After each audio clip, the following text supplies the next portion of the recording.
What's the, I know it's human resources. Yeah. Well, we should talk more about coming down and just. So, welcome everyone.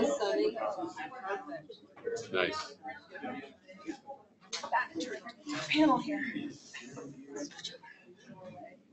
Welcome everyone. I'm Catherine Reilley of Clausen, the Executive Director of the Institute for Family-Owned Business. We're so excited to have you all here on a lovely spring morning. So I thought about canceling and moving, and then I said, no, we have 40 people coming in person, we have 10 remote, and we're Mainers, so we can handle the rain, sleet, and freezing, snow, and everything. So thank you. I'd like to thank Key Private Bank for being our title sponsor for our How-To series, and I also like to welcome our remote users and thank Bill Watson here in the back from Hudson University and Russell Strout, who helps us and hosts us. We will be recording this program for later viewing on YouTube. IFOB is a nonprofit that helps family businesses succeed. We have over 50 programs this year. Come on in. And all members and future members are welcome. I have what I call my Vanna cheat sheet here. Green is good, green is go. Everybody's welcome to come to these.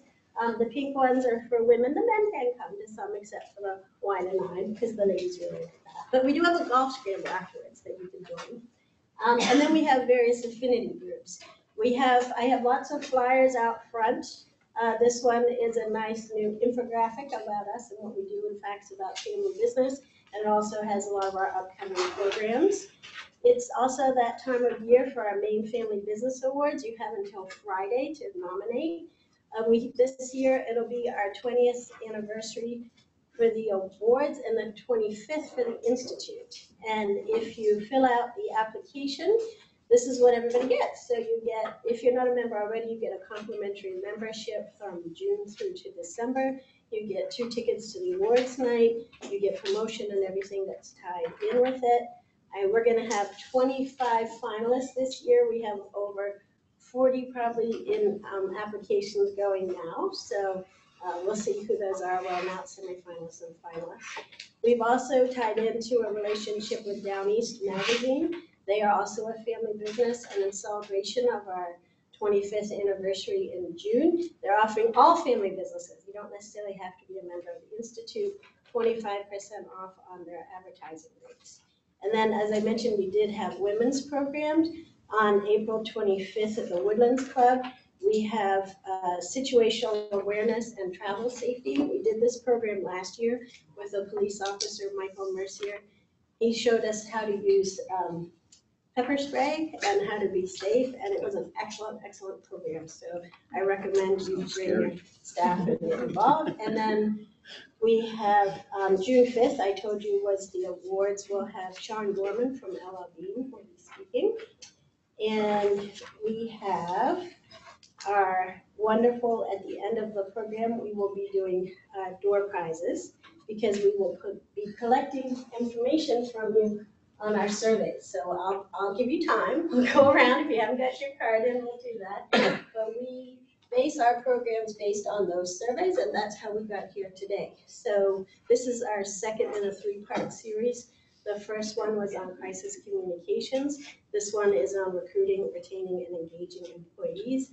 And then on June 20th, we're gonna have a succession program. We're gonna have 2 parts. We're gonna bring in 3 family businesses to talk in the morning with an expert from Boston, and then we're gonna switch, and in the afternoon, we're gonna tie in with the Maine Society of CPAs, and we're gonna have like a Texan Hold'em, buy, sell, or hold, and we will have a number of practitioners here to talk to you about that. So there's a postcard out front for you guys to do that. When we do the surveys, I do have some fabulous prizes. Pratt Abbott is giving us $50, so thank you. Lee Automotives is an oil change. And we said we have a beautiful bag from BerryDunn, and Heather Bassett will be talking to us about HR, so that'll be fun. So today we have Peter Fitch from Lee Auto Malls. We have Atoka Dumont from Volk Packaging. We have Dave Machesney from Pratt Abbott, and they're gonna chat about their successes and challenges in recruiting business employees. And then we have Andrew Wood from Opus Consulting, Lou Zambello from Opus Consulting, Kathleen Reilley from BerryDunn, and Barbara Appleby from BerryDunn Wealth Management Partners. And then we have Dave Ciullo, who is our board chair and also from Career Management Associates in Dale Carnegie. So he's going to be our moderator. We have a really jam-packed schedule today. So if you see me going like this, just keeping me in line. Wrap it up. So I want us to, we're going to have, they're each going to present a little bit. We do have a video that's going to come up. You have to bear with us for a few minutes because we have to disengage the remote users and then bring them in and do the video. So there's a little technical there, but it'll work. And then we will have the family business speak. We'll have a little break. Then we'll have our associate partners come up, and then we'll have a big Q&A that we can do on that. So I'd like to invite Heather Bassett up as one of our sponsors to speak, and then we'll turn it over to Dave. Thank you. Good morning, everyone. Hello, Heather Bassett with Strategic HR US. We're the producers of the annual Maine HR Convention, Strategic HR at Mount Washington, and the Workers' Comp Summit. And I blame David Ciullo for me being here. I accept that blame. We're new to the IFOB family, thanks to David. We share a lot of things. First of all, a lot of you are coming to the HR convention. A lot of you are attendees. We have faculty here. We have sponsors here today. So thank you all. Nice to meet you. And if I haven't met you, I'd like to meet you some more. And as Catherine mentioned, we are giving away free attendance to our specialty programs. If you look on this flyer left on your tables, these are the dates for the full convention, May 7th to the 10th at the Samoset Resort. But if you turn, we have 2 new specialty courses, a 2-day program for beginners, sponsored by BerryDunn. Please come, we welcome you. And we're giving away a free seat to that, or the new 1-day program for frontline managers and supervisors. So thank you for being here, and thank you for having me be part of your family. Enjoy.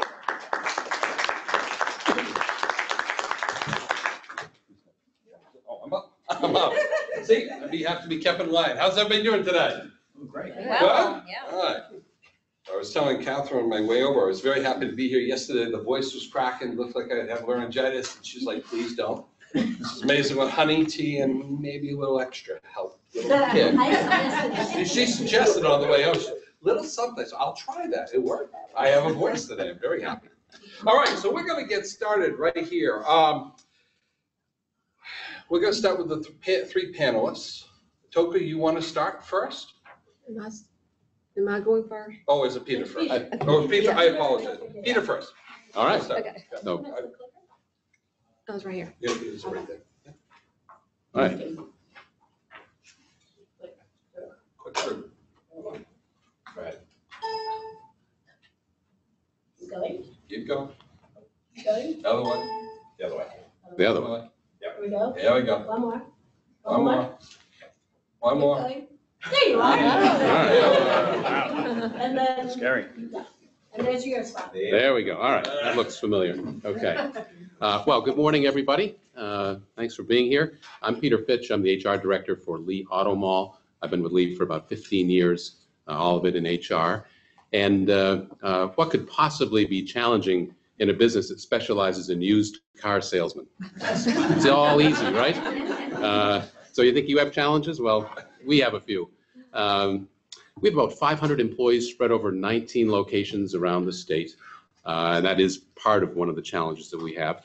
This year, given our current turnover rate and retention rates, we probably will hire in the vicinity of around 130 people just to sort of maintain our staffing levels, which is a fair amount. Our style really is to have working managers. We've got a couple of full-time HR people. I'm one of them. But we don't have any full-time recruiters, and we really lean on our managers to be responsible as hiring managers for their individual locations and departments. So that does create some challenges as well. In terms of the challenges that we face, lack of applicants has been an issue. It has not been as much of an issue. I'll talk about maybe why some of that is in the next couple of minutes. But the skill level of some of the applicants, that certainly has been a challenge for us. There's no question about that. Definitely on the technician side, people who fix the cars. I'm sure none of you would want somebody giving it a shot on their first go. Well, I'll try the brakes. I've never done them, but you know, that's not what we want, and I don't think it's what you want. So that's clearly been a challenge. The low unemployment rate certainly has been an issue in terms of attracting people. I know others are going to talk about retention. It's certainly an issue there. And wage pressures certainly have been an issue in terms of recruiting. Our minimum wage is $12. It's an hour. It's $1 higher than the state. We've tried to stay ahead of that, but that's still not a significant difference. So there's been wage pressure, and we're a retail business. We run 6 days a week. The hours 8 a.m. and some of the stores stay open until 8 p.m. So staffing and finding folks who want to work evenings, want to work on the weekends can be a real challenge. So it's really a numbers game for us in terms of recruiting, just getting the number of people that we need sort of in the funnel so that we can put them through our process, do our background checks, do our screening, do our reference checks, and so forth. That's really the issue. You know, there's really two main strategies that I think have led to what success we have had on the recruiting side. One is just a broader approach, sort of trying to be more visible and having our name out there in more outlets than perhaps we have in the past. And the other is just being more agile, being quicker. So if somebody applies, not waiting a few days to sort of get around to getting back to them, but getting right on it. That's sort of really kind of been the two main things.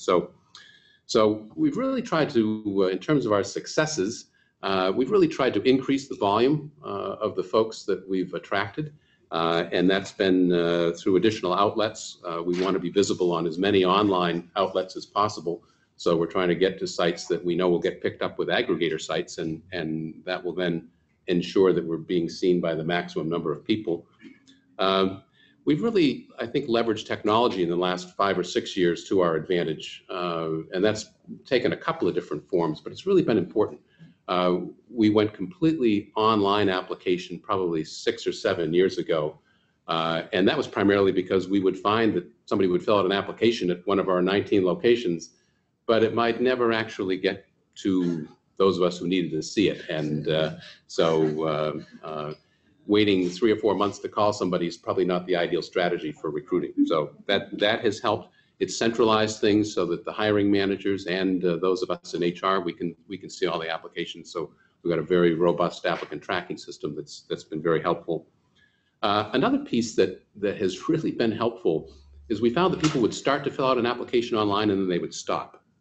And so we developed this very short, really it's not even an application, it's some basic information so that we understand they're interested in knowing about a job with Lee. So their name, their job that they're interested in, their address, contact information, and that's it. So if somebody's scrolling through jobs on a Thursday evening or a Sunday afternoon and they want to take literally 3 or 4 minutes and fire that off, that's much easier. They'll ultimately have to fill out an application, but at least we've captured that information, then we can then follow up pretty directly with them. And that's been helpful. We've found that the number of apps that aren't filled out, people tend to opt to that. So that's been helpful to us. There's also just a couple of populations that we have tried to work with, primarily in the Portland area, but the immigrant population is whether it's asylum seekers or people who have work papers, but that's been helpful to us in terms of technicians, but also some other positions as well. And that's something we want to continue to focus on. Compensation is another area where we've really made some significant changes in terms of bringing people on board. Variable comp, it seems these days is scarier to people than it was maybe 5 or 10 years ago. So we've really tried to take some of the variability out of, so I think salesperson commission pay plan versus a base salary and a guaranteed amount each week. That has really been helpful to us in terms of attracting people and getting them interested in that.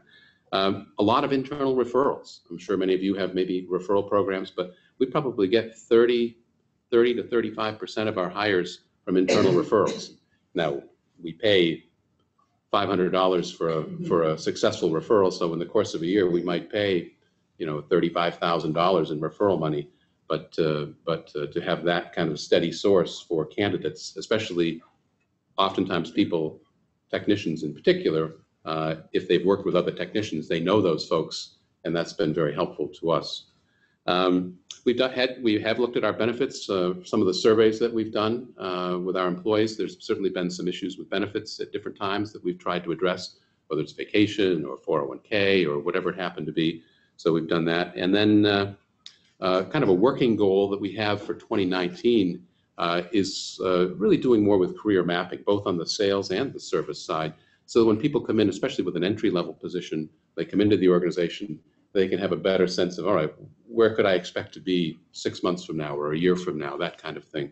And we're hoping that that may also help, not only with the recruiting piece, but perhaps with some of the retention and keeping people a little bit longer. So that's what we've done. And hopefully there's something there that would be helpful to you. I would have to agree with everything you just said. Being in HR, those are all challenges and approaches I think that we at Volk Packaging have also taken as well. My name is Atoka Dumont. I'm with Volk Packaging. We are a corrugated box manufacturer located in Biddeford, Maine. We have about, as of yesterday, we had 85. Now we have 88. We just onboarded 3 new people yesterday. We don't refer to our people that we hire as employees, but we refer to them as associates, hence my slide here, because we feel that that is a more welcoming, somewhat title to our company, and we want our employees to be part of the growth of our company. And you're an associate, and you play a role in growing this business. So we refer to our employees as associates. Can you flip the next slide, please? Great. So I like to start off HR with a little bit of humor. We all got to have some humor. So Mr. Coffee gets Employee of the Month at our place sometimes. Next slide, please. This is just a little bit about Volk. As I said, we have 88 employees right now. We have been in business now. This is our 52nd year, and we are a 3rd generation owned business right now. Derek Volk is the sole owner of our company right now. I included some other, demographic information up here to let you know a little bit about. We have a variety. We have 4 disabled employees. We have employees from different nationalities and countries. This figure right here is pretty important, this 20 and 5. Up until two years ago, our turnover rate was right at 5 or 5% or below. Well, within the last year and a half, it's jumped to about 20%. And what do I equate that to? I think it's just the job market right now, and that there are plenty of jobs out there, and people are basically shopping for employment. And it's very easier for them to shop right now. And sometimes they're not making commitments to companies. So we've seen our turnover rate increase quite a bit. I think my focus here is retention. So I think when you're trying to retain an employee, not only retaining, but recruiting and engaging them, you really got to know who your audience is. And this is your audience nowadays. You've got sometimes 4 or 5 generations of workers in your work environment. So you got to know your audience, and what used to be a one fit for everybody, now you have to kind of make adjustments and changes to how you're recruiting or retaining or engaging employees. Next slide, please. So what are some of our challenges in retention? We make corrugated boxes. We're a manufacturer. And this is not the most sexiest job in the world. So when we have young applicants or applicants come in, this is, they want to, a lot of the younger kids want to be sitting around a desk or, in front of a computer or, being a gaming employee. This is it's very challenging. And these are some of the challenges that we have in retention. They can come in and they're standing behind a machine all day feeding corrugated into it. Or they may be asked to sweep and clean up around their machine. Or they may go to another job and bale a huge stack of corrugated. So a lot of times we're hearing things like, I'm bored. What am I going to do next? And we have people, what are my advancement opportunities? So we're very challenged in retaining these employees because we have to be on our toes as far as training them, keeping them engaged and involved in the workforce. We have cross-training programs. We have advancement opportunities should the positions become available. And we also have programs where we get employees engaged with each other. New employees mentoring other employees coming in, and that's a way for them to connect with somebody in their own maybe community or age group. Can you bump the next one? So this is what works for Volk Packaging. There's a lot of stuff up here, but this is what works for Volk Packaging. And the very center thing, we have a really great board of directors. We are pet friendly, so we have anywhere from 3 to 4 dogs in our offices per day. They all get along very well. We've had a cat come in maybe twice. That's it. We had I think an iguana visit for one day, but we are pet friendly. We have a VPC University, which is a training program that we feel is key in retention, and they can earn a degree in boxology. You come in and we do 1-hour training sessions related to individuals' jobs. You learn about Volk packaging, about the corrugated industry. You earn credits. You get your degree, and then you also get a monetary reward for obtaining that degree.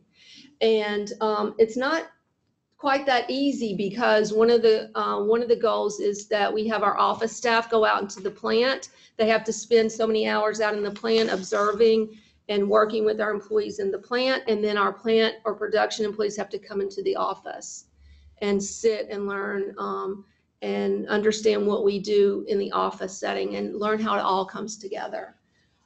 We have a lot of fun activities here that we do throughout the year. It's amazing some of the things that we get done, but we have to have fun in order to retain people. It's important.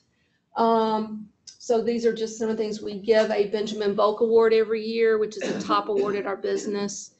And we also give Associate of the Quarter awards out as well. Okay, so before I get to this video, we're at the video. This is one of our key retention things that we like to have fun with. I just want to leave you with some takeaway tips. Our approach is hire for your culture, provide meaningful training that aligns with your business goals, identify what motivates your associates and challenge them. And in doing that, you may have to look at the individual and find what challenges the individual, not the group. Retain your shining stars and celebrate what you're doing right. Celebrate it. It's important. Employees know that when you're doing something good, celebrate it. And I'll show this quick video. This is something that we have a lot of fun with, and our employees talk about it a lot.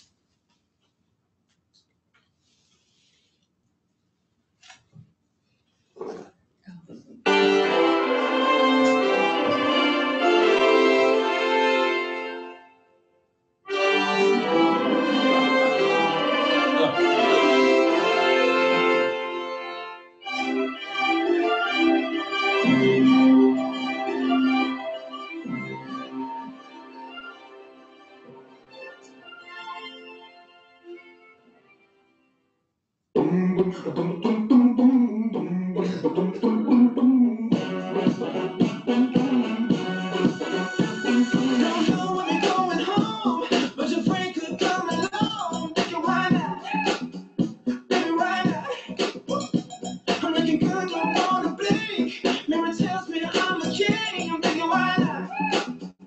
Baby, why not?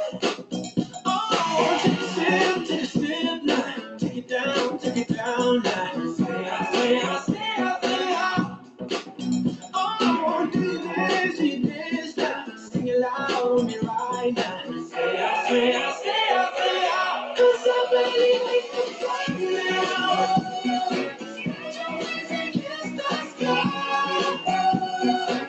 Yeah, baby, we can fly now.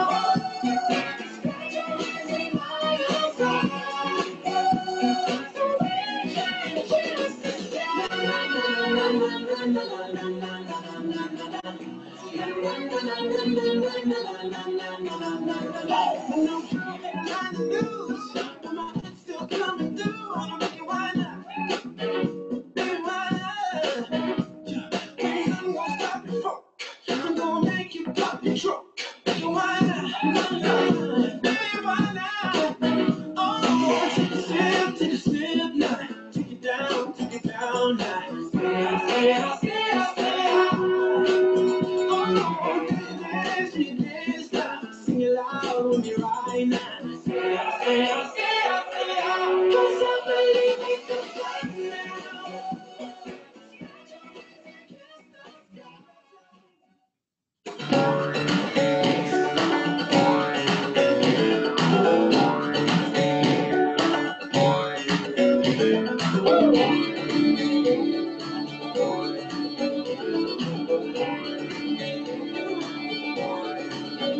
There's a moment in this journey that I gave up. My boots just couldn't walk another mile. And that cloud above me had no silver lining. I couldn't buy a break with my last dime. But when I saw you standing in the corner, I never thought that you would have my back. And we rolled in like the thunder and the lightning. Threw some punches, then we had a laugh. Just some love of desperados, hanging tough to thick and thin, kicking the dust wherever we go. I can see that you and me are gonna be friends.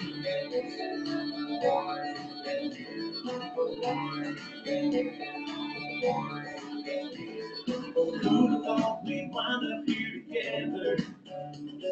It's crazy that we're standing side by side, fighting just like two birds of a feather.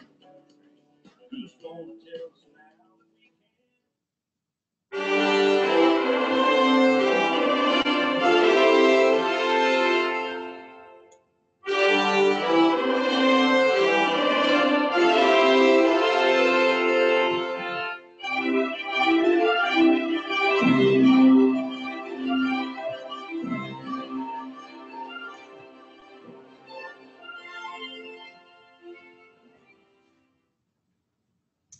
So every year there's an Olympics. We have a corrugated Olympics, winter and summer. So it's a big event and people really, really enjoy it. It's a lot of fun.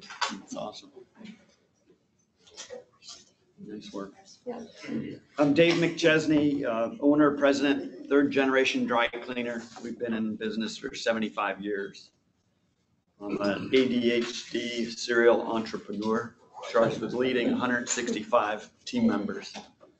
I'm probably the HR department's biggest asset or biggest nightmare, depending on the day. We operate two separate core businesses. The most familiar to everyone is probably the 12 retail stores. Express Laundries from Kennebunk to Yarmouth. We also have a uniform and linen rental business that services from Bangor to Boston. So we've got sales associates, we have service people, we have production folks, we have customer service folks. I mean, I think we run the gamut. We've got the biggest challenge to coordinate all those activities, train all those folks, handle all the customers. I'm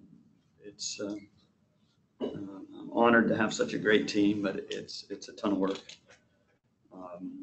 Last week, one of my key managers asked me why I was holding out on him. And I said, what are you talking about? And he said his wife showed him the video, Facebook, of this event. And he said, hey, I didn't know you were an expert in this stuff. And I said, geez, I'm not. Now you made me nervous about presenting here. Hopefully I can offer something for everyone. I'm going to talk about engagement a little bit.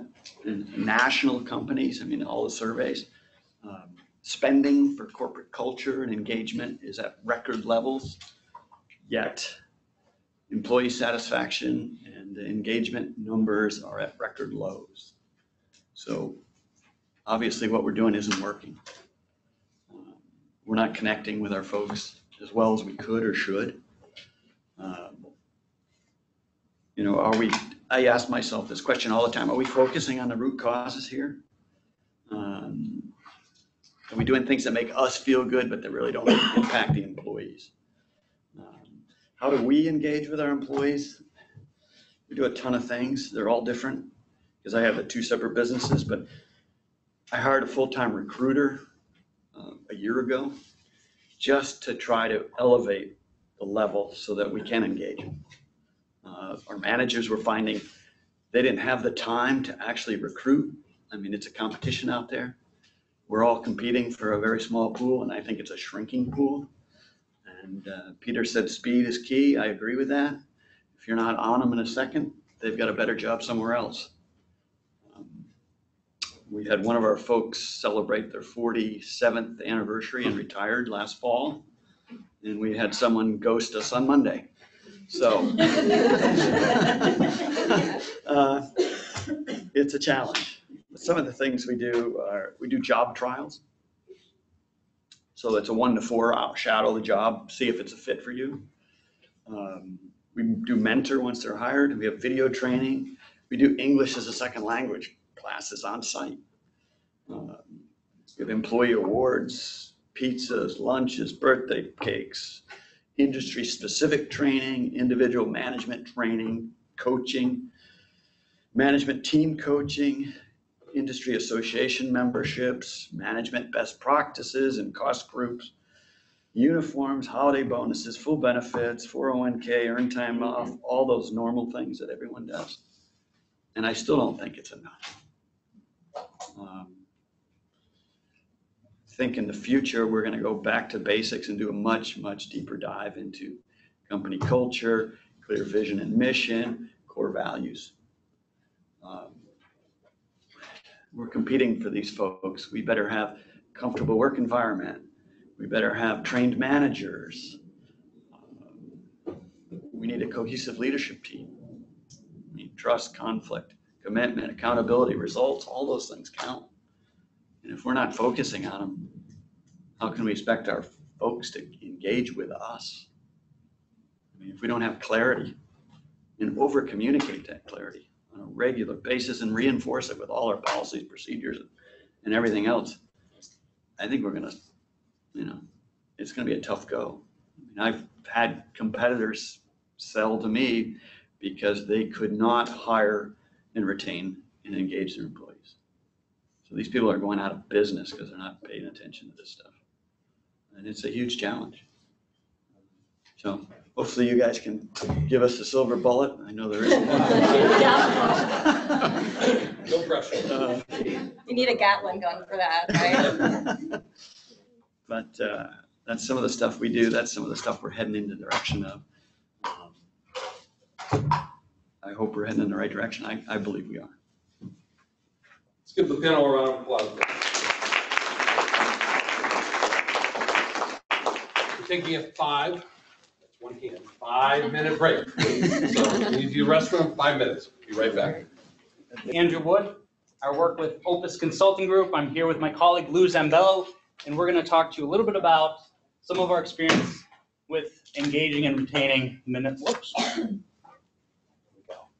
So just a short stint on Opus Consulting Group. We're a management consulting firm. We help small to mid-sized companies in greater New England and beyond. We have a few clients internationally in France, Switzerland, and as far as Hawaii, which we're proud of. I'd like to brag a little bit about that.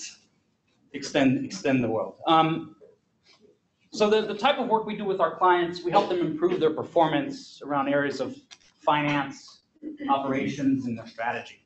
I myself spend a lot of my time doing business plan, feasibility studies, financial modeling, helping companies figure out their cash flow and their financing issues. Lou Zambello is our executive coach, but also comes with an extensive background of running operations, marketing, and branding strategy.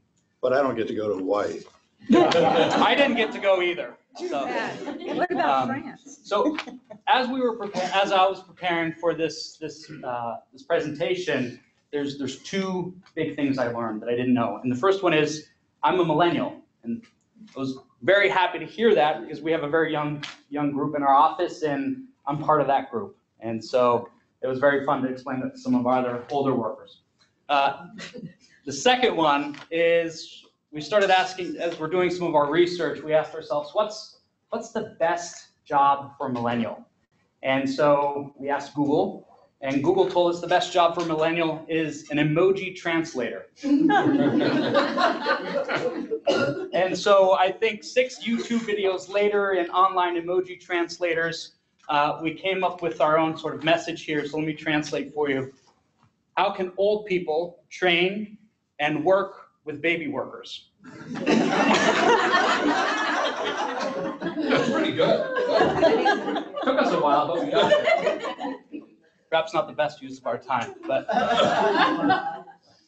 And so, working with our clients, this retain and engage, it's a common theme. We hear it over and over again, and a lot of our clients come to us, and this is a major thing. And I want to let people know that, as you've heard from some of the other presenters, a lot of this is market driven. I think in Portland, last I heard, the unemployment rate was at 2-3%. 5% is for a healthy working labor economy. And so this is one issue, but then the other issue is that some of the business practices are somewhat old school. And so as a subject matter expert, as a millennial, I wanted to talk a little bit about why that is. And so if we think, one personal story I wanted to share is when I was in college, and this was beat into my head over and over again by my professors, is that when you get your first career, it's going to make or break you. And if you don't get a promotion in your first year, or a great project, or you have success, you really need to move on, become a damaged good. And so that's the message you're hearing from. That's the message people are getting when they're coming into your workforce as new workers. So it's really important. The other part is that, or at least I heard that. I'm hearing some faces out there. I don't think that's true, but that was my experience. So it was really important for me to have a job where I felt like I was growing. The other part is we think about where we are at with technology and information. We live in this very, very fast-paced environment. We want things to come quickly. And if our careers aren't matching that expectation, because everything else is, for example, I just bought a car the other day online. Sorry, where is he? I didn't mean to say, yeah, okay.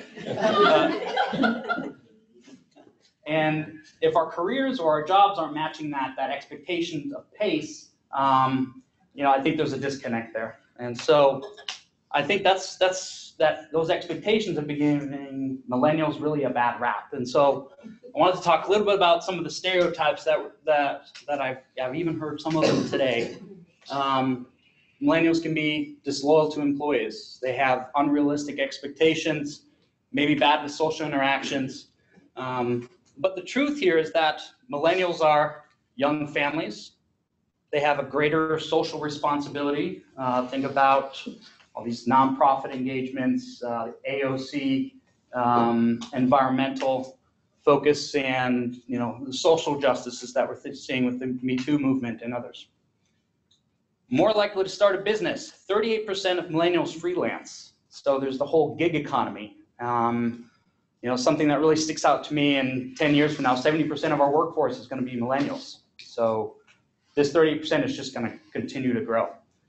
And this one I was proud of, lead the declining divorce rate by 18%. I think that's significant. The reason it's important, so whenever we're looking at a group of people, so these millennials, these younger workers, and we slap one general label on top of them, there's a high risk for stereotyping. And I think any type of training around working with the younger workforce, it's very important to focus on the individual. And there's this buzzword out, if you could leave with this, cultural competency training, and it's really the focus of training people to work with others that are not just of a different age group, but also gender, ethnicity, political affiliations, and all the others. So millennials is really just a label. We really needed to focus on the individual. Some fun facts that I'll transition over to Lou here shortly. The financial brand, top, the beliefs of millennials, what it takes to make an organization an attractive employer. Opportunities for career progression is the number one. The third one, excellent training and development programs. And the last one, flexible work arrangements. I think 2 and 4 are pretty obvious, right? We all want more money and we all want better benefits. But I look forward to your questions. What I want to do next is hand it over to my colleague Lou, who has been helping businesses change their strategy around retainment and engagement. Thank you. So I'm going to, as quickly as I can, go through a number of innovative ways that companies that I've worked with are trying to engage and retain millennials. There is no silver bullet, unfortunately. Each of these ideas I'm going to share have upsides and downsides. I don't have time to go into them all, but could talk about them more later on. But if you talk about the first issue with millennials is they have student loans, they have higher expenses, and yet they're in introductory jobs and companies can't afford to pay them what they really need to live. So what do you do to engage and retain these folks? Number one, recognize that they may have to take side gigs, and I'll talk about that in a little bit. And it's, instead of not liking that and thinking, oh, it's distracting, they'll be tired, is just sort of embrace that as an employer and say, hey, what can I do to make that, if it's a realistic item, what can I do to make it easier for them? Understand flexibility of schedules, understand what they're trying to do, and as an employer, help them with working 2 jobs and recognize the reality. Second thing is companies are doing are creating incentive pay for people that have an opportunity to maybe affect the business. If they increase the business, then you can afford to pay them more. What do I mean by that?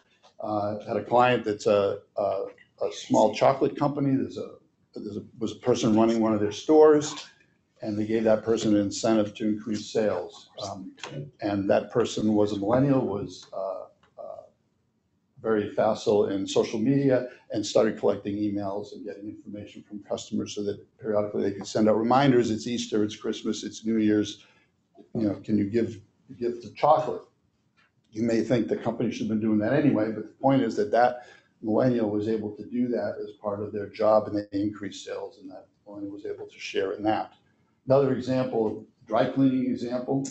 Again, this company was trying to increase the number of people that were bringing in optional items for dry cleaning, drapes, curtains, coats, those kinds of things. They had an incentive program where the folks that were serving the regular customers would suggest or provide, some incentive for folks to bring in these extra things, and they got to share in the benefits. So there's ways to set up incentive pay.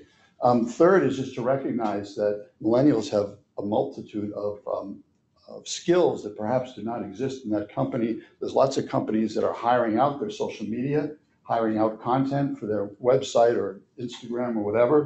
And there's opportunities to use millennials to do that in addition to their regular jobs, and that saves money. So I have a client that's a furniture company.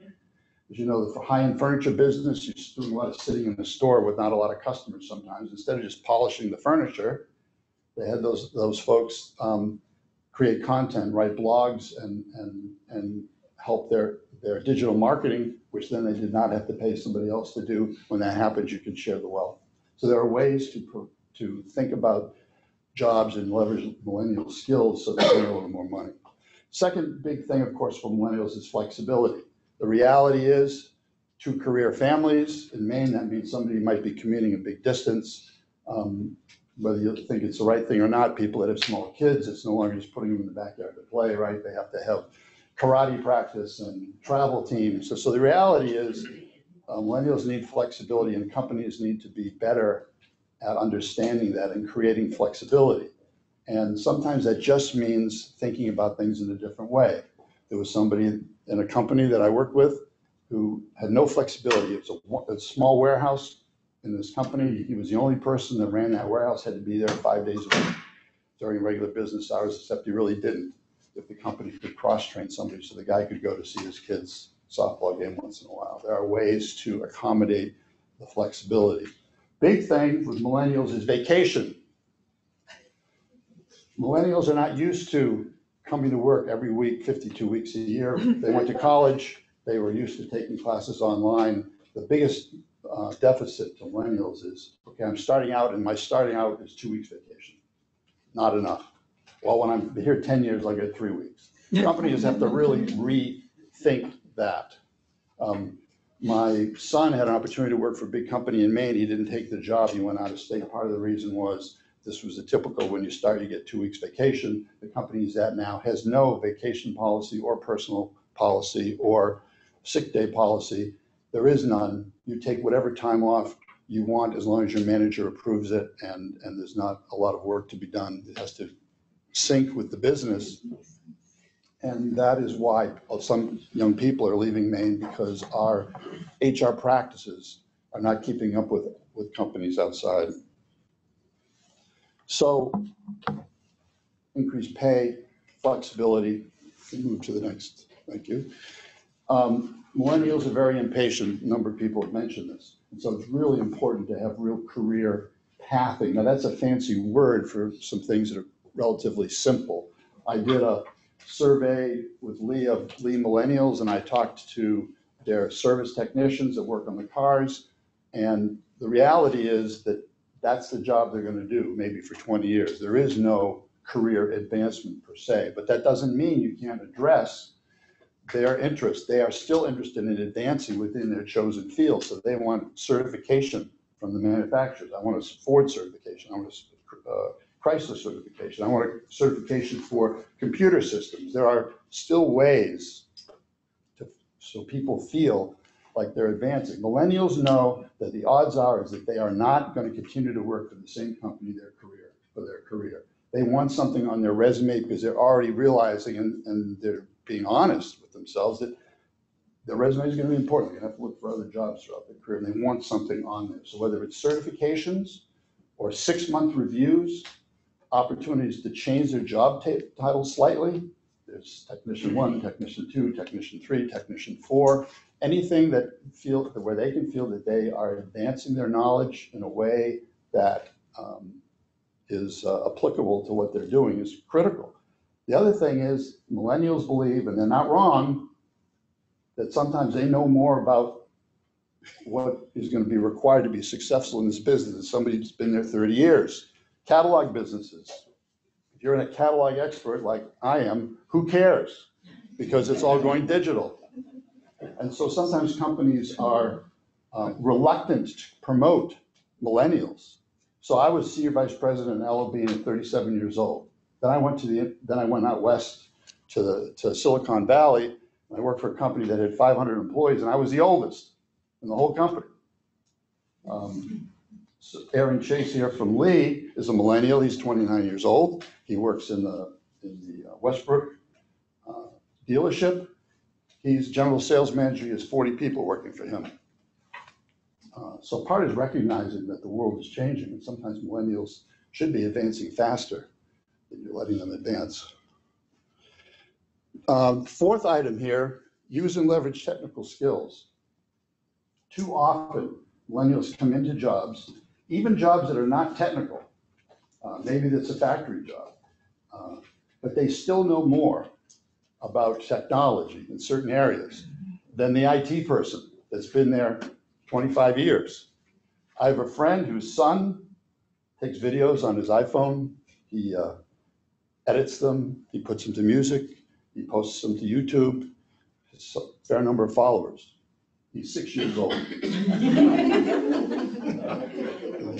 A lot of our traditional companies are still paper intensive, and millennials have opportunities used with their knowledge of technology to move each company further along.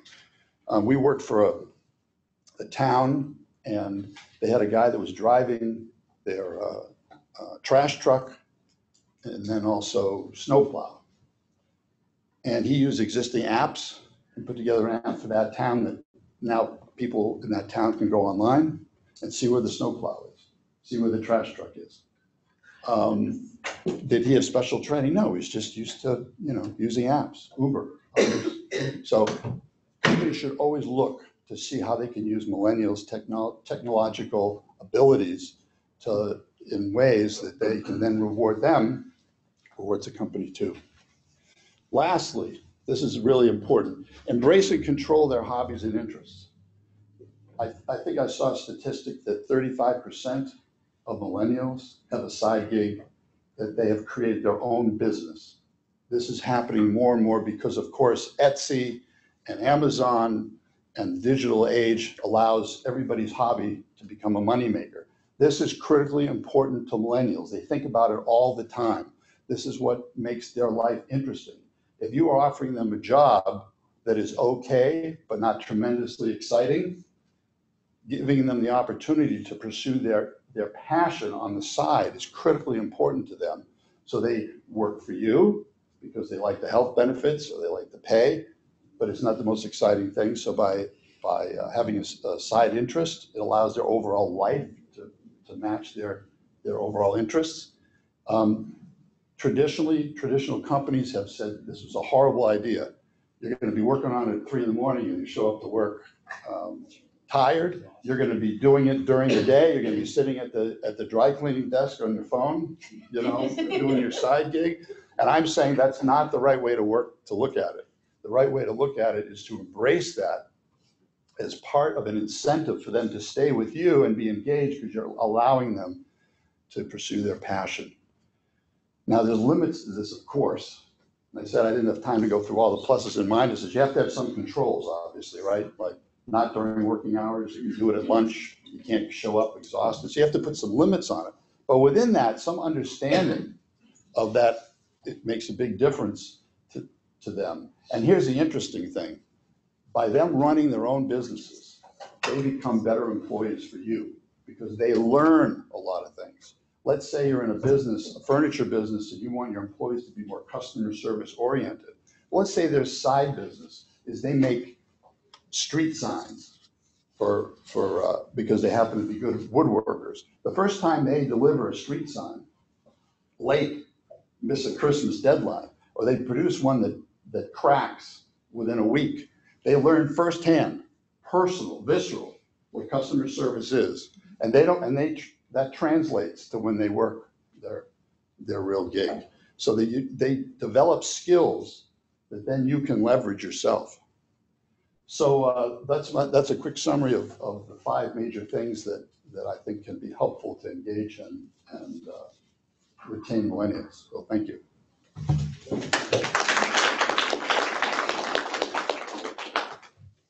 Good morning. I am Barbara Appleby, and this is Kathy Reilley of BerryDunn Wealth Management, and we help individuals and families prepare for a secure financial future and also work with corporate retirement plans. And we are going to be talking to you today about how to promote employee engagement, and we've already talked enough about why that's really important by reducing one of the major stressors in employees' lives, and that is financial stress, and especially stress related to retirement. And one survey has shown that the major source of stress for 64% of workers today is financial stress.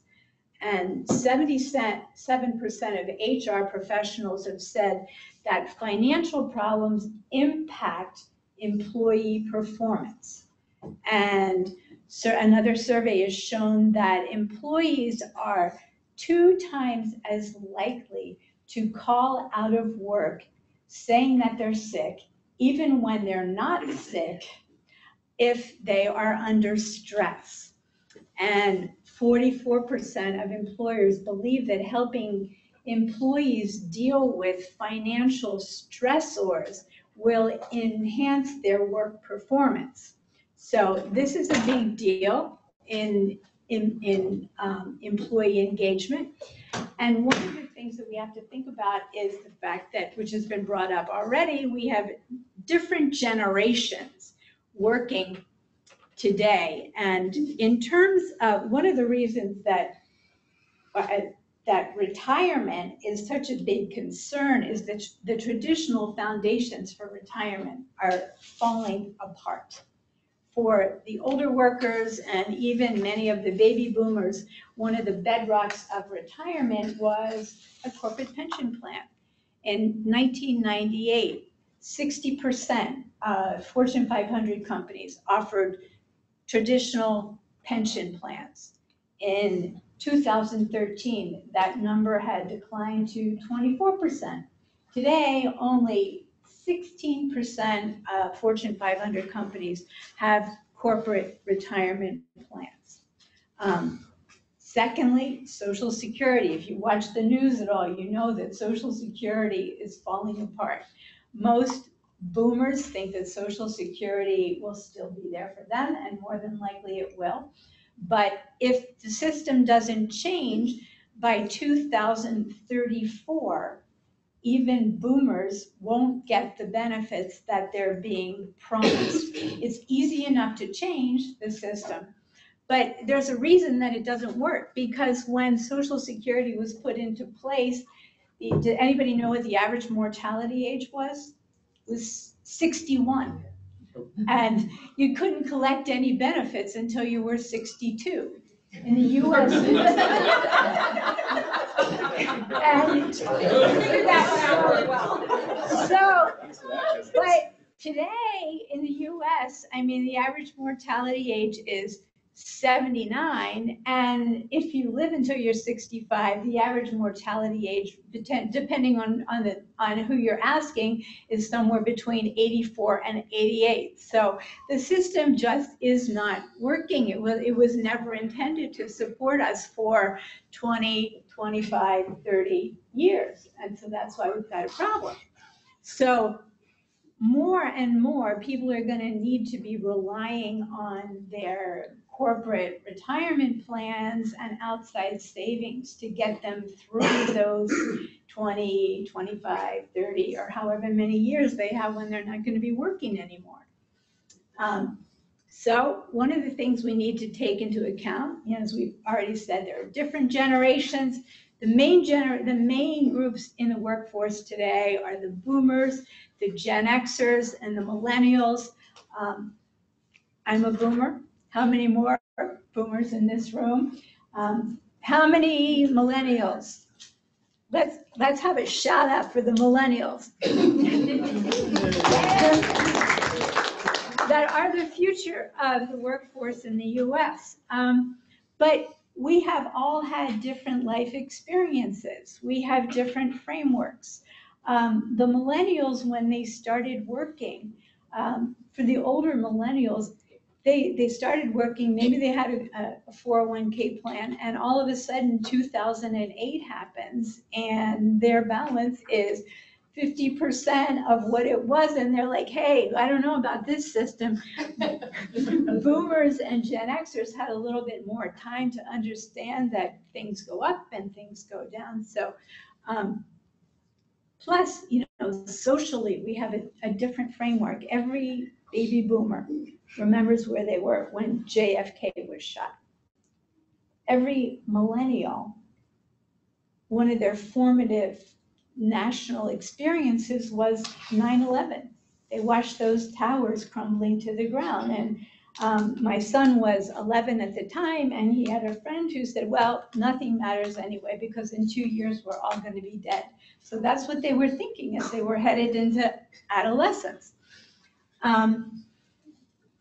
Even though there are differences there in framework, millennials, Gen Xers, baby boomers, there are similarities in how they think about finances and about retirement.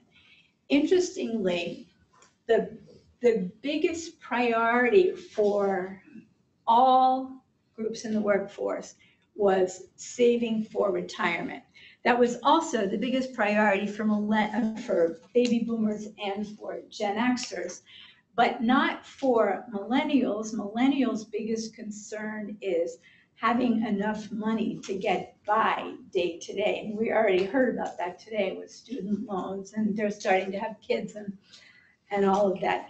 But just because retirement is somewhat of a lesser priority for saving for retirement is somewhat of a lesser priority for millennials, it doesn't mean that they're not thinking about it. And what was really striking to me was that the three groups have the same three top retirement dreams. Everybody wants to travel more. Everybody wants to spend more time with friends and family. And everyone wants to pursue hobbies, and which I thought was sort of an interesting fact. And in terms of retirement fears, for Gen Xers and baby boomers and for the workforce at large, the biggest fear was to outlive savings and investments. For millennials, the biggest fear is not up there. The biggest fear, again, is not having enough to meet day-to-day expenses. The second biggest fear across the board is that Social Security is not going to do what it's supposed to do. And that's especially true for Gen Xers and baby boomers. I think probably millennials are less fearful about Social Security because they're just making an assumption that it's not going to be there for them. I know my younger clients, they know, don't put Social Security in my projections because I don't believe in it.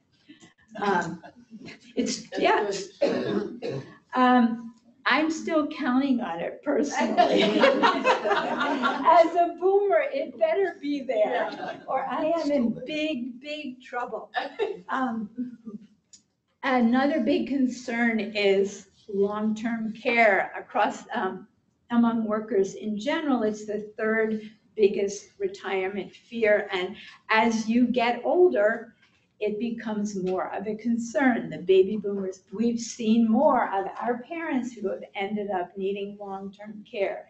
We probably oftentimes have a parent, and I know we have many clients, and it really can wreak havoc with your finances and your life planning if you haven't taken that into consideration.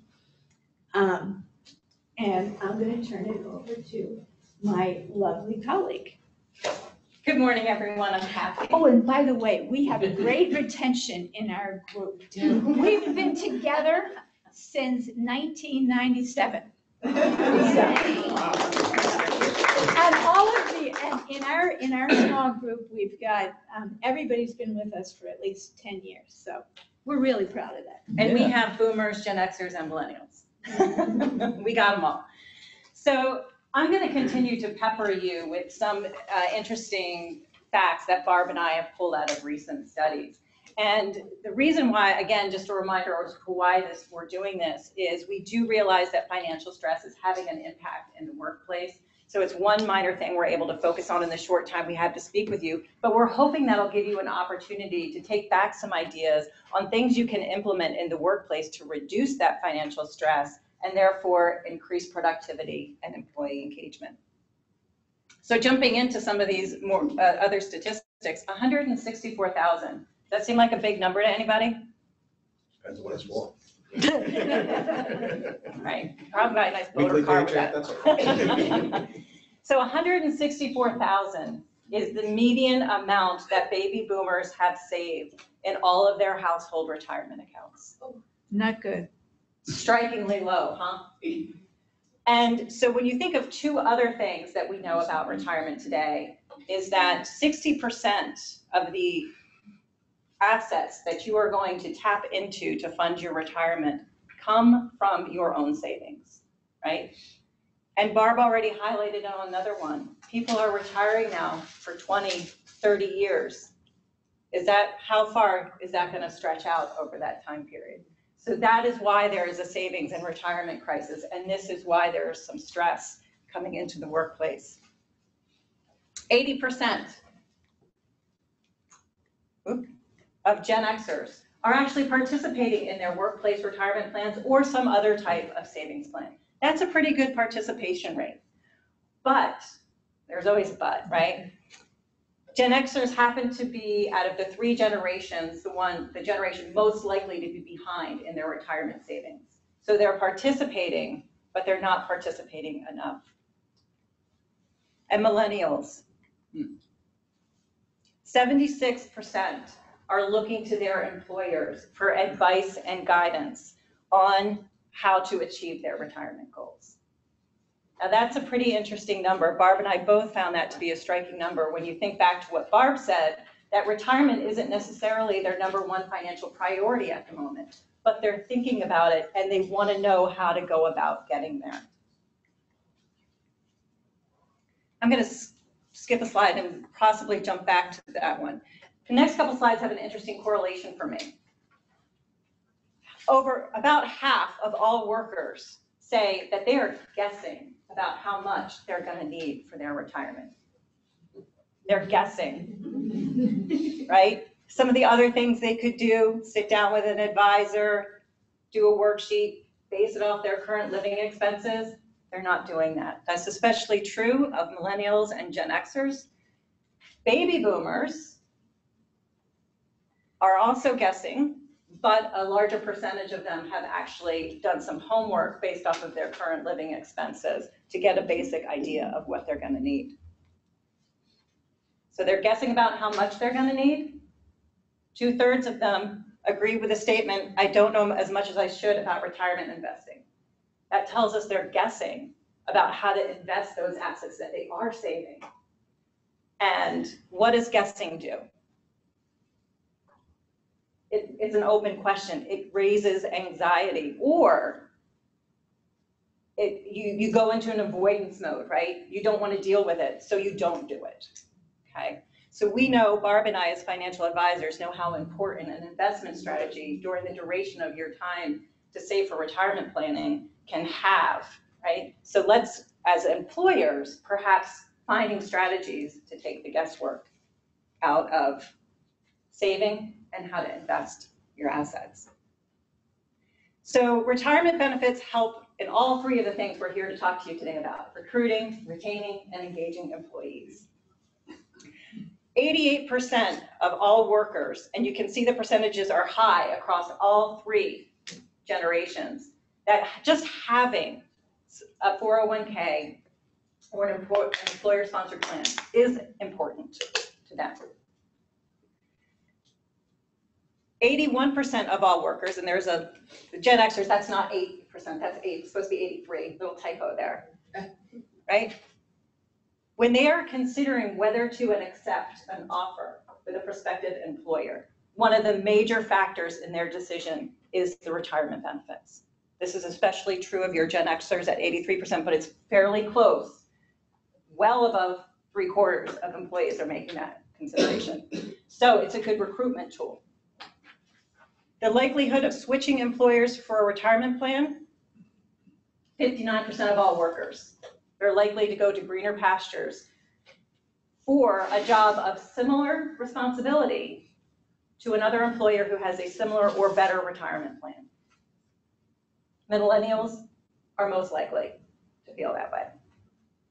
Gen Xers above half, and baby boomers, they have a little bit more confidence in their own abilities to save for retirement, so it's not as important an issue for them.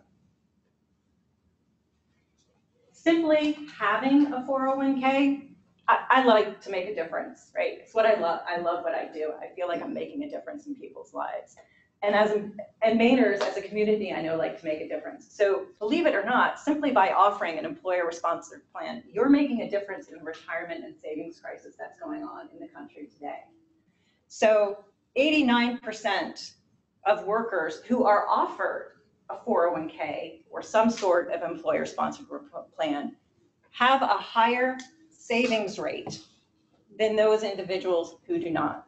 And they're not just saving in their 401ks, they're saving in other types of investment vehicles too. So their savings practices in general are much higher versus those who do not have a 401k or other employer-sponsored plan.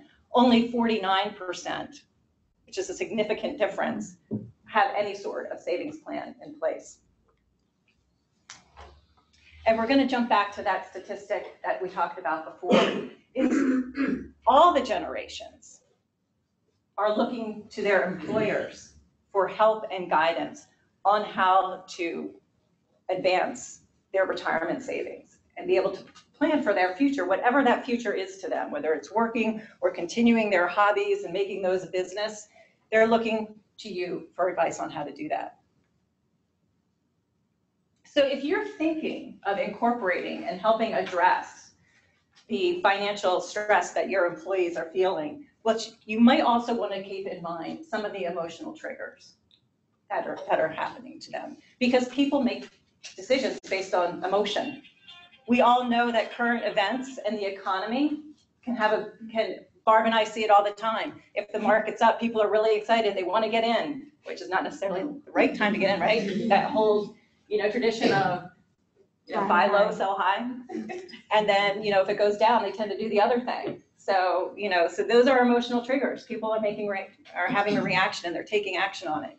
As Barb pointed out, health for the baby boomers or Gen Xers, if they have a health crisis or a parent has a health crisis, they're thinking about it. And reaching a certain age, right? I'm 50. I wonder when I can retire. Can I retire at 62? Can I retire at 65? What do I need to do to get there, right? Emotional triggers.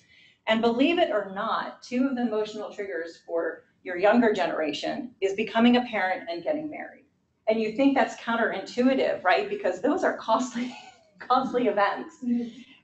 But what it does is it kind of makes them feel like they've kind of crossed a line. They're grown-ups now and they need to take some fiscal responsibility, and doing that comes with saving and planning for their retirement and their families. If you develop a program, how you communicate with your different generations is important. Keep in mind, our different experiences, different factors. The 3 top ways to communicate with them are face-to-face. They want to sit down and talk with somebody.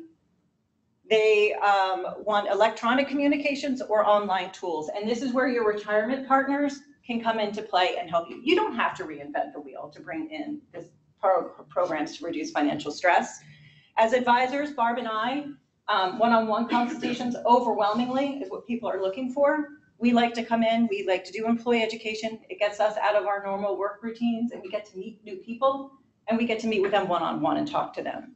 Your record keepers are spending millions on online tools and electronic communication programs that you can take advantage of when you're developing these programs. So our recommendation, right, we're just concentrating on one sliver of something that could be affecting employee engagement, and that's financial stress.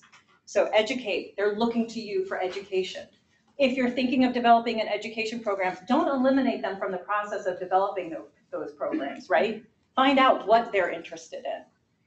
Address their hopes and fears. They want to retire, but they're afraid they can't get there. Remove the guesswork, right? That causes lack of participation. It causes stress. So help them with tools that can help eliminate the guesswork. And it doesn't necessarily have to be about retirement. Talk to them about budgeting, right? Some people are worried about getting by day to day. Some people have large debts. What do they tackle first? That's again, guesswork. I don't know where to start, so I'm not going to do anything. I'm just put my blinders on and keep going, right? So that helps. And then again, when you're thinking about a program, what are some of the emotional triggers that are experienced by your employees? So we hope that makes a difference on at least focusing on one small thing that could be affecting employee engagement. And we hope it gives you some tips on come home. Barb and I are here. We're always happy to answer questions. You can reach out to us at any time. David. All right, everybody stand up, please. Oh, God, do that picture. All right. Just kidding. All right, everybody stand up. Come on. I wouldn't be a Dale Carnegie guy if I wouldn't make people get up, right? That's how it is. For all you who don't know, I own the Dale Carnegie franchise here in Maine, and part of it is about energy in a room, right? And this is great. We're having great information, and so we're gonna all put our hands up for just a moment. Come on, you can do it. On the camera, wave. There we go, wave to the camera. Everybody wave to the camera. That's it, it's all good, all right. Over there. Put your hands down, stand up for a minute. You know, sitting is the new what? Smoking. So we're gonna stand for just a minute, if it's okay with you. So I'm gonna talk about recruiting, right? You all have a brand. I sound southern. You all have a brand. Do you know what it is my question. Every employer in here has a brand from the employee perspective. Anybody know what Glassdoor is, for example? Anybody not know what Glassdoor is? Let's put that. It's obviously an online site where employees talk about their employers. Not usually a good way. Not usually, sometimes they do. And if you don't think people are checking it out, they are. They're checking out to find out about you. One of the things we learned obviously today is all about different ways to help retain people, but the number one reason people stay with a company has nothing to do with anything other than who they work for. All research shows 80% of people stay with a company because of the manager, direct supervisor they work with. 80%. Matter of fact, they probably see that direct supervisor more than they see their spouse. That may be a good thing. That may be a bad thing. We'll let that go. But the bottom line is sometimes they come to work and they understand very clearly that that can be their safe zone. That can be a place where they're really happy being. Other times they come to work because they need to come to work. And it's very important to understand that supervisor becomes their coach, their work parent, and someone who has to take care of them. Now, I use the term care. Caring manager is a term that has come up in the last few years. Research shows that people want to be taken care of, not coddled. Huge difference between the two words. Caring means I care in you, I care in career pathing, I care in your development, I care in your ability to make things work. I care that you're going to have a good experience here through making sure I'm financially taken care of, making sure I have great benefits, making sure that it's a wonderful place to be. At the end of the day, if the supervisors aren't developed and trained and really focusing on their individual get-together and making sure that it works each and every day, you will lose the people. You have the best benefits of the world. You can pay the best amount of money. Anybody ever go to another job for an extra $10,000, $5,000, $1, 25 cents? And they go, what the hell have I done? Right? Because it's not about the money. It's about the connection to people that makes it happen. You can all sit down now. Thanks for indulging me with that. So the brand is something that we look at, and we say that it is really a employee-centered market today. You know, unemployment's very low. I've been speaking around 3 states, Vermont, New Hampshire. I'm speaking at the Granite State Conference, which Heather and I are going to, for HR. And I've been talking a lot about hiring in a red-hot economy, which is where we're at. And the first person that I always talk to is the CEO, and I say, what's your brand?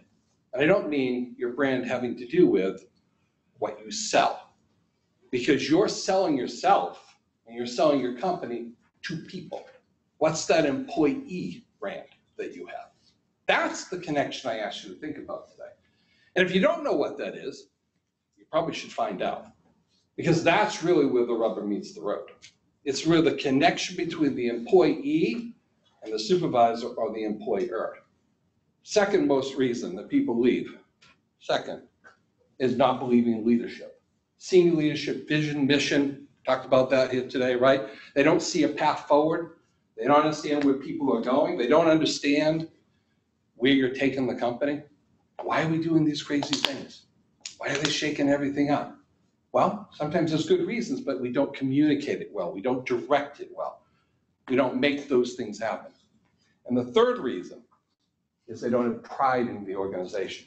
You ever talk to somebody and you go, so what do you do? And they go, I work at Walmart. Yeah. Right? And they say, I work, I'm a mechanic and I work at Lee. It's great. Never happened. Never happened. Right? So people, have you talked to people that say their voice shifts? They've lost pride in their organization. They won't even say sometimes the company name. Right? If people are really happy, they come to work and they say, I work at Volk Packaging. and very happily, proudly say it. That's an engaged employee. It's a quick test to see if they're engaged or not. Funny aside, if somebody backs into a parking space ready to leave, they're probably trying to get out of there quickly. Right? It's an old thing. It's just a thought. Think about that. They're like, no, I back in, and I'm engaged. No, just saying, just a question. Somebody brought that up to me. A psychologist told me the psychology of an employee, if they pull in, they're ready to go. They park, and they get out, they run in. If they back in and take the time to, okay, I can get out of here fast if I go this way. Yeah, they're probably looking to leave. Just a thought for you to think about. Don't identify which way you park, just think about it. All right? But caring about the brand or image that you have is the way that you recruit as well as retain employees. On the recruiting side, kudos to having a short online approach. We have found that to be the case. If somebody has to take more than 6 seconds to look at anything, we're moving on. That's how long it takes to read a tweet. It's about 6 seconds. People look at resumes, recruiters over and over being told. They look at a resume how long? 6 seconds. That's why you have to capture someone's attention really fast if you're on the opposite side. So the bottom line at the end of the day is, you have only a very short time because no one's going to stand there and fill out that information. Tip, ever try to have somebody just voice that information rather than actually type it? Just a thought. We're seeing video being used. We make a quick video of who you are to apply, or have an audio message of your information. Because it's much quicker today. You just hit the button, start talking. And that's another way that we're looking at it to make it quick for employees to engage with you. One of the other things I'll talk about is benefits. So it seems, I apologize, a little water here, that employers are really concerned that they keep their benefits a secret. I'm not exactly sure why we keep it a secret, but we do, right? In this day and age, what happens? You go to a job interview, and you wait, and then you go through the first interview, and next thing you know, it's the second interview. And then we finally talk about money. And what does the employee say? So what are the benefits? Or you say, what are the benefits? And why do we wait? If it's so important, why don't we post it on our website? Why don't we tell employees out there who are looking at us, and by the way, we all know that people are researching it. Why don't we tell them what we have? By the way, even if you have terrible benefits, right? Own them. Say, this is who we are. This is the type of work you're going to do. Because authenticity in today's environment is far more important to any generation. I don't care if it's millennial, I don't care if it's a baby boomer or X. Authenticity of who you are as an organization shines through far more powerful than anything else. Again, you have the best benefits, the best pay, the best things. Tell them. Do you have video on your website? Do you have employees talking about being there? One of the other things we talk about in terms of the recruiting side, and obviously you know CMA does a lot of executive search. There's two things that we find out. One, HR is always the first people that reach out. But are they going to be the person that actually connects with the individual person on a day in, day out basis and works with them? Typically not. Typically it's the manager, the individual line person that's going to work with them, or a supervisor that's going to be connecting with them. It's really important that they are part of the process. If they aren't part of the interview process, they have to be. And here's the second part. Who should be doing the follow-up? Who usually does it is HR. Really shouldn't be. That follow-up connection should be from the manager directing, thanking them for having that interview. Notice I said the manager's thanking them. The employee's automatically going to probably send you something, maybe. Maybe.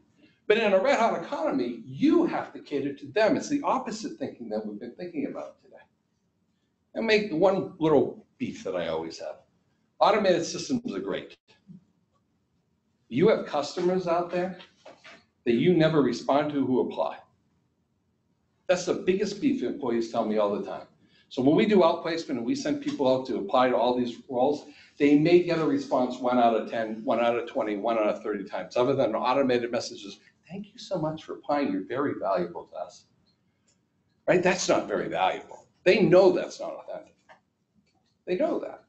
Would they expect it from an IDEX or a WEX, large company, thousands of people applying for jobs? Absolutely. But not from a small business. They expect somebody to connect with them and be authentic with them of who they are. And so from a recruiting standpoint, you're your own recruiter. Every manager is a recruiter. Every person that's in that organization is a recruiter. And that makes a huge difference in connecting to that person. How many people give their yes, they sign the offer letter, and then what happens? They don't show up. Right? Anybody have that happen? Just happens. Just happened, right? What do we try to do to prevent that typically? We connect with them, right? We send them nice emails. Love to have you on board. It's great. By the way, most of the younger generation doesn't read email, as my niece says, why are you sending me that archaic messaging service? She's 19. I thank her very much for her information. I appreciate it so much. And I said, welcome to the real world. She said, no, text me. So are you texting them? Are you connecting information or gathering information to connect with them the way they need to be connected? One of the questions we're asking in interviews is, how do you want to be connected? Why not ask the question? Just a very simple question. How do you communicate? What's your typical form? Email, text, Facebook, LinkedIn, Instagram. I don't want to do Snapchat yet, but it's coming, all right? It's coming. And we connect with what they want, not what we want. Not what we want at all, what they want. And that's another way of connecting to them and making sure they understand that it's important to you. You think this only works on the lower levels? We just did a COO search, the Chief Operating Officer. He is about 43 years old, coming to a company here in Maine soon. Thank you. Coming out of California. Thank you again. Another person to Maine, right? Good things. You know how we communicate with him and how we found him? Facebook. COO. You wouldn't think that at this level we'd be using Facebook as a real recruiting tool. That's the only way we've communicated with him. Even sending forms through Facebook Messenger to get them to him, because he's on the road all the time. He doesn't really do email. His company uses Facebook. That's right, to communicate. Is it a tech side? Yes. But that's the point, right? This is how the real world is recruiting today. And I find that, unfortunately, most companies are not thinking outside of the standard email box or even the standard text box in terms of connecting and branding with that person. And it typically is all the simple questions. How do you want to be connected? Who should I connect with? All these important questions to make that happen. The other thing I mentioned in terms of recruiting, I'm going to my notes because in this particular case I have a short time and I want to make sure I hit a couple of things. Let me mention onboarding. So then, as you know, from a recruiting standpoint, the biggest risk factor is that first couple of weeks, right? When somebody comes on board and they go, this is nothing like I thought it was going to be. You sold me a bill of goods, right? What in the heck are you talking about, right? So leading up to it, I talked about that 2 weeks somebody gives them notice and they then walk away, right? We have managers reach out directly, not HR. We have them call and talk to them in person and talk to them about what's happening in the organization and what they're coming into. During that 2 week prior to them coming, we connect with them, we directly talk to them, and we have the manager do that because that's the person they're going to have to make a bond with to be successful, not HR, right? It's not the person that's going to make the bond with them. Does it take a little time for the manager? Yes. As I like to tell the management all the time, you want them to work and be successful or don't? Your choice. Start the bond right away once they've said yes and make that happen. Now somebody joins the organization, they come in and they're starting their first day. What do we usually do on the first day? What's the most exciting part of the first day? Fill out forms. Right? I gotta watch the video, I gotta do my paperwork, right? It's true. It's true, right? It's the most exciting thing that you could possibly ask a brand new employee to come in and do. Great branding. So the first thing I'm gonna do is I'm gonna bore you to death on the first day. Welcome. Congratulations, appreciate you coming on board. Answer that question, but they got to do the paperwork. Yes, they do. Well, why not spread it out? Why not have a certain way of making that happen so that it gets done within the first day or two or three or during that week? Yes, you have to get the critical stuff done, obviously the I-9s and all those formal paperwork. But does it all have to be within one day? Or can it take all day to do? And can it be in between when they're walking around and learning about the organization and working with their manager and making that happen? You hired them to do a job, not to fill out paperwork. Touchdown. In terms of making that happen, okay? So think about that onboarding, because what happens when that employee leaves that first day? I go to my Snapchat, my Instagram, I go, dear God, that first day sucked. I'm a little blunt, but that's true, right? It's the first thing I do. I immediately social media that this place is boring first day. Not much exciting going on. And everybody else comments, yes, we know. Right? Because the reality is we all do it. And we don't think outside the box of how to make that connection. I also see people going around the offices or going around the plant and they say, okay, hey, this is the CEO. We're going to take him down to your office. They like to talk to you. That's great. They usually walk into a nice office, showing all these things. It looks very presidential. Everything's great. I think about it a different way. Why doesn't the CEO walk down and meet new employees in their space, in their environment? Makes a huge, big impact compared to just going to the palatial office and make that happen. We have found that companies that we work with have done that and changed that methodology of saying, hey, let's go to them. It makes a huge, if the CEO came to meet me today on my first day. It's a big deal. It may not seem a big deal to you, it's a big deal to them. And again, this is a way of looking at things differently from a recruiting standpoint that make a long-term difference and can get that social media, LinkedIn, Glassdoor messaging a little bit better for you. So those are some tips and so forth. How am I doing on time? You're doing well. I'm We're supposed to wrap it up, so we have some. I'm gonna wrap it up, all right? You're doing well. See, my job as chair of the Appleby is to do what Catherine tells me. Yeah. Right, Colleen? You know that, as Colleen was the chair before me, and that's my only job is to not mess it up. Yes, sir. Is this the Q&A time, I think? We will be starting Q&A. Yes, is that We what we're need a starting? break. Yes, we're starting Q&A. So let's start Q&A. There we go. That's all. But then, you know, we gotta do Let's that in the have last some fun. 5 So, minutes. this Q&A will be for all of us, obviously, up here, so we'll all be open to questions.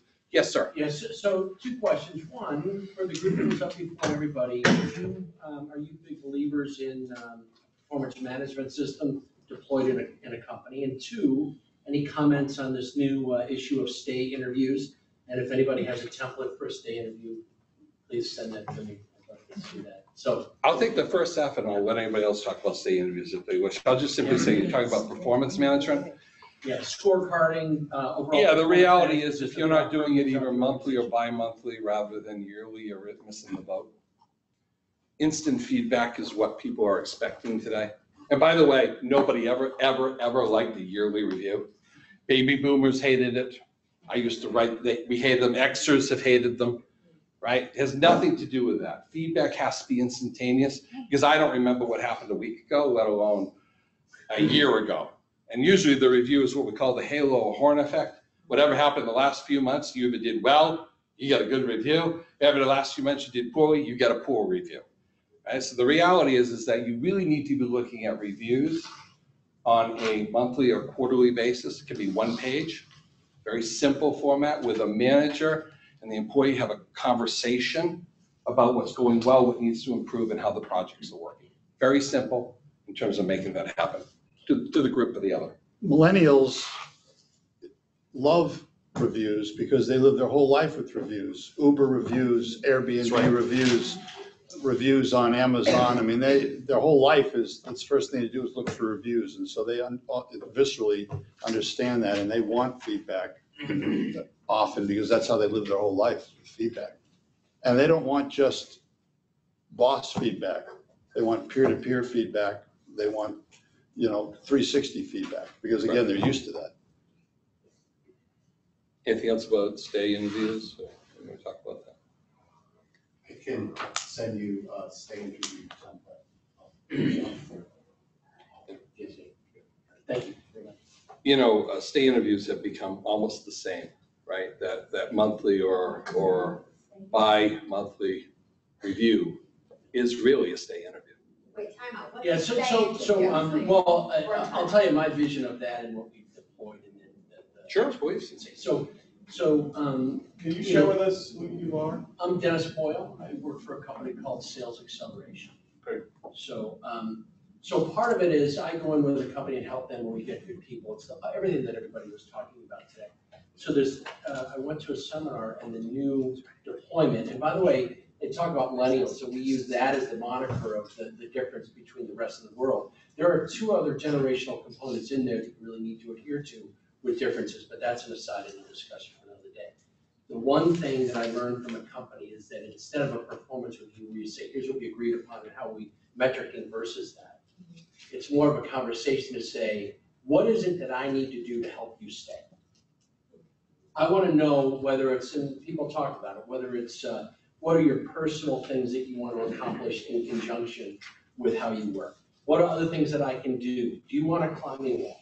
Do you want a ping pong table? Do you want this? Because if you don't do that, they're not going to work for you. The statistics show, and I think somebody said this, that in terms of the average time, in my day, a billion years ago, I worked first for a company for 20 years. If you did that now, you're an idiot, right? So you have people for a window. Somebody also said within 2 weeks, they make or break or determine whether they're staying. That's true, it may be first day. So they come in, you've spent all this money to hire somebody, and they're determining, you're determining, I made a mistake or I didn't, or they're determining you're an idiot or not an idiot. A lot of them say you're an idiot pretty soon. So they're already starting to look for another job. So the cost of training, which on average is $40,000 to $50,000 a year for an employee, and the cost of a recruiter, you're looking at 75 grand you spent. And within 3 months could be you wasted money. So a stay interview and the performance management system helps to have that dialogue to try to uncover that before. It's almost a prerequisite with a PI or a, when you do background checks on somebody, to tell them, this is how we're going to manage you. That's what people want to hear now. So that's just my vision. Yeah. Yes, Atoka. Oh, I'm sorry. Something, or that form or whatever you have, is that something that Catherine could get to share with us? At Volk, we do quite a few very short surveys of our employees about different topics throughout the year. We just did one on how would you like to be recognized and rewarded? Very short questionnaires, very easy to check off. And we do those all throughout the year. If we want to get a pulse on something and we want to get a feeling from our employees back, we'll just send out a quick survey. And those are the same kinds of things that he's talking about a stay interview or a stay survey. But we do them quite often throughout the year. It's interesting that the survey is a really good tool, right? A written survey is a great tool. Best Places to Work does a great overall survey of how people are. The problem with surveys, just being blunt, is that people don't write down things, what they really feel. They don't, because it's written. And though you say it's anonymous, somebody goes, well, I don't know. I don't know, because everything's not really anonymous anymore, right? So the reality is that we find that any tool that you use, whether it's a review tool to do an interview with people, has to be in person.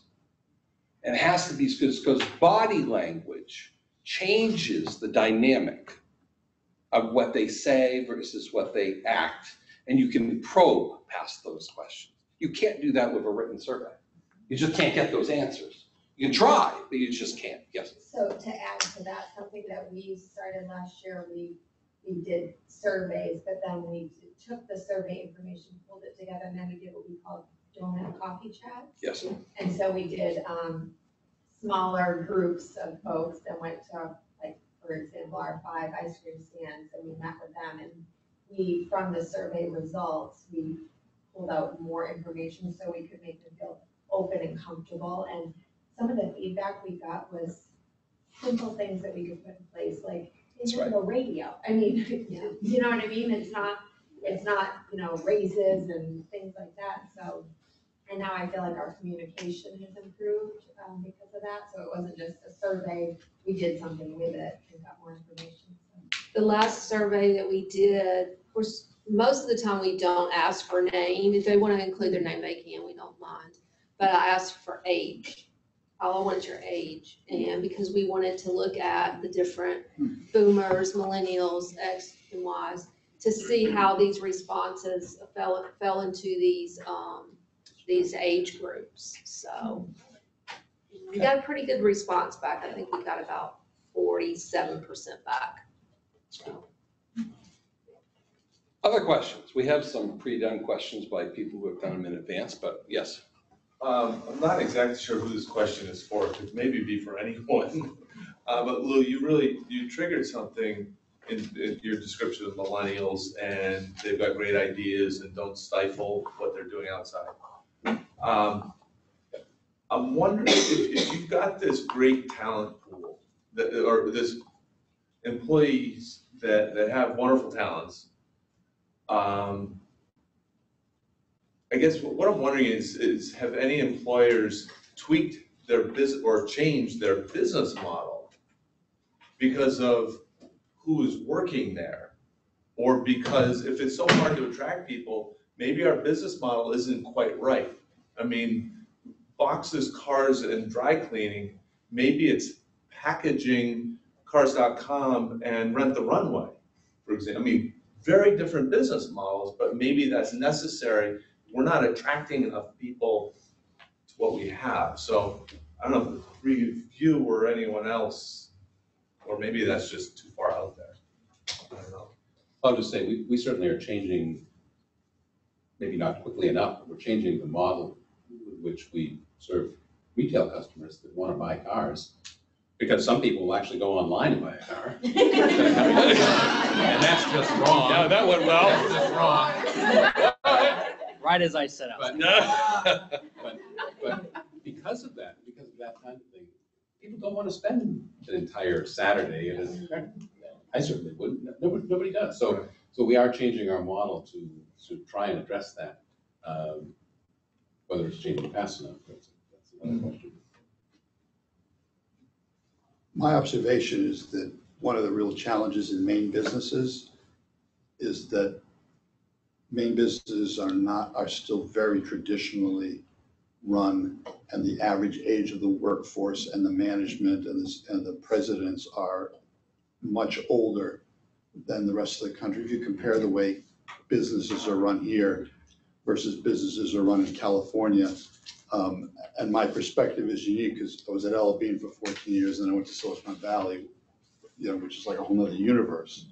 And I think it would help companies in Maine to actually talk to similar companies outside of Maine. This is a great forum. It's still Maine talking to Maine. There needs to be some forums where companies can talk to other companies outside of New England where there's a younger workforce to see how they incorporate their younger employees and include them in the way they think about the business. I was talking to somebody. They have a brand new pizza business in California. The pizza ovens are in the truck. So you order it, it's produced in the truck and it arrives hot and it's all paid in advance. And soon the cars are self-driving. I mean, so even something like pizza, there's opportunities to think about it differently. So it's a real challenge for Maine businesses to kind of think out of the box. And I don't know the best way to do that, but it really needs to happen. We're losing young people in Maine, not just because there aren't businesses here, but because they see the way businesses are run outside of Maine and they leave Maine for that. And so it's part of the challenge. I don't think anybody has really answers. They're starting to see the issue. I'll just make a note. I spoke to the Scarborough Middle School about 2 years ago. By the way, if you've ever spoken in front of 800 kids, I will speak to 800 adults any day of the week. We're trying to keep kids engaged for that. And I asked a very simple question of the entire audience, which was, How many of you want to stay in Maine to work or live? You know how many hands went up? None. Not a kid raised their hand. Now, by the way, there were some horrified parents and there were some horrified administrators in that room. But it doesn't matter why, in the sense that kids all want to go to the city, right? Let's be honest, okay? But that does pose a challenge as to they don't see the excitement here that makes them happy. Portland's one of the best places in the country to live, right? By the way, whenever we're attracting people, everybody from a recruiter, is the company in Portland, right? That's the first question. Doesn't matter what level they are. Is it in Portland? No, it's in Bar Harbor. Where's that? Usually a key element. Have you been there in February? No. Right? But it's a true fact that it can be a challenge to get people to come here in terms of it. Yes? I just wanted to offer a general, simple, free tidbit. And I think for anybody who's been in their workplace for even more than 5 years, to ask those new hires, what is it like to be new here? And as the HR director of a place where I've been entering my 4th season, my favorite things are the mentor program and our internship program, because I get that chance to have those simple conversations. And the people who are new hires chose to be there and want to be there. And what are we going to do better to bridge that onboarding orientation? What is it like to, I spent the whole weekend traveling around Massachusetts and Rhode Island interviewing interns. And if I could do that, only that for a living, I'd be the happiest person ever. It was so much fun. And one kid said to me, what do I expect to get out of this internship? And I said, what do you plan to put into it? And given the take of a partial structure and the other part of, you've got great ideas, let's hear it, just goes across the board. And those new hires will give you insights of what was great about starting here. And because we take it for granted, we just have adjusted. Some of the people have been there for 10, 20 years. They're very loyal, but they completely forgot how hard it might be to break into your company. It's true. Because, and I'm in the hospitality industry, and a lot of things I've set up is to get past that clickiness, because it becomes so operations focused, the whole relational aspect is lost. And so you have to set up and compensate for that. It's interesting if you haven't been to your website recently and haven't tried to apply for a job yourself at your own company. If you haven't done that, on your phone, by the way, don't try to do it on a laptop, the old man, right? Use your cell phone to try to apply. If you get frustrated, imagine what they do, right? They haven't done it yourself. I mean, reapply for your own position online. You will frighten yourself. Yes. I'm Nancy Driscoll. I'm from Washburn and Dowdy. And one of the things that has really been an eye-opener to me just this week is, as an HR professional, how many times do you look at a resume and if you see it's from, say, Washington or away, you simply, they're not going to be interested in coming to Maine, and you still won't even entertain the thought of having that communication with them. I reached out this week because we have some skilled people that we're looking for, and I've reached out to people in Washington, in Texas, in South Carolina, in North Carolina. And I've got to tell you, I found some skilled people that we're going to be bringing on. And I'm so excited about it. And, that's one of the things that I think we can do a better job of in our profession, is to not discount somebody just because they're not local. I think we need to, because of our hiring needs in the state of Maine, we need to not only look outside of the box in our methodology, but also in those that are applying and that are talented, that want to come to Maine, and don't assume that they don't want to. It's a shift in the mindset. It is. One of the questions we had asked previously, and I'll just bring it up, and it's a financial question regarding benefits. Most people have a ton of benefits at work, right? Financial benefits, different ways, but actually getting to use them is an interesting piece of the puzzle. How do you suggest employers fix that problem or engage their employees better to use the benefits they have? And this actually goes for not only financial, I know a credit union that has an entire top floor of games, golf places, video, it's an amazing place. I've been there. It's got 5% use. So, go ahead, what's the question? It was the last bullet on the last slide that we had, educate, educate, educate. Tell people what they've got and why they have it and why it matters. I remember years ago when I first started working at a law firm, we had a 401k plan. And somehow I got into the 401k plan, but no one in the law firm ever communicated anything about I knew nothing about it. I knew absolutely nothing about it. But the more you can get in front of your employees and tell them what the benefits are and what you're doing, and especially to the extent that the employer is providing a match or profit sharing and those kind of things, because it's extra comp that they don't necessarily see as comp. But I have a client right now who's doing a 10% profit sharing this year, and we're going to do employee education to that group tomorrow. And you better believe that, I'm going to be telling them, shout out to your employer. They just handed you 10%. Those. Perfect. This concludes the program. However, we have surveys that we need to hand out. And where's your card? If you haven't put it in, we want your card so you can win prizes. Oh, yeah. Of course you do. We want to win prizes here. Steve Tank. Card, Steve Tank. surveys. Say hi to Jacques. I will.